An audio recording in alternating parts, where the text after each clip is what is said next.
A pair of relocated beavers has been credited with improving the water quality of their new habitat, just a few years after moving in. Eeyore and Winnie made the move from Scotland to a river in Norfolk, where they've been since set about restoring the waterway, as our reporter Debbie Tubby has been finding out.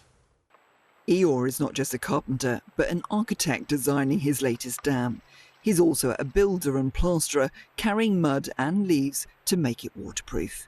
And Winnie certainly does her fair share.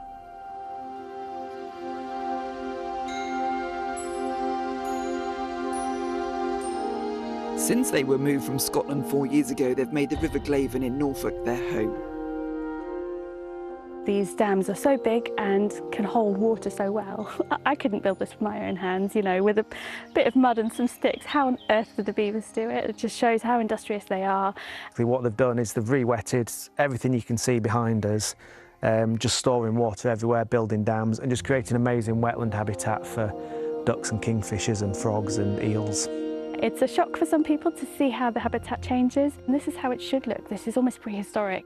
The landowner gave permission for the beavers to live in this river, which was a small trickle and in need of restoration.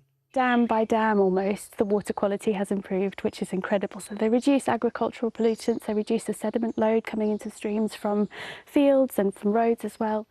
Winnie and Eeyore have not only expanded their home, but also their family. We think they've had 5 kids. It's very difficult to monitor because they are exceptionally shy, but as far as we know, after sitting out for evenings, well into the dark, we've counted 5 kids.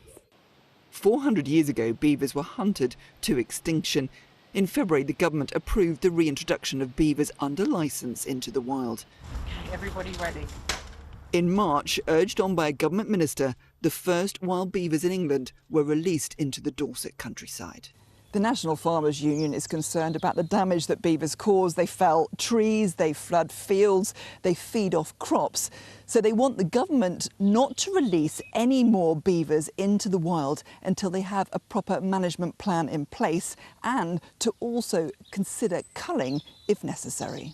There are plenty of places where beavers would be very welcome and cause no trouble at all, as they are doing here, but plenty of other places where they wouldn't be quite as welcome and they are very capable of causing trouble. Possibly we will release Eeyore and Winnie at some point, but what we would need to do would also be to bring other beavers into the catchments. We've got different genetics. We're also trying to work with landowners and farmers to understand what they would like to see in a management plan, because it has to be carefully managed. There's no question about that. Not all farmers will welcome beavers into the wild. Others argue their loss over the centuries has disrupted the balance of the countryside. But most will agree they are incredibly skilled engineers of the natural world. Debbie Tubby, BBC News.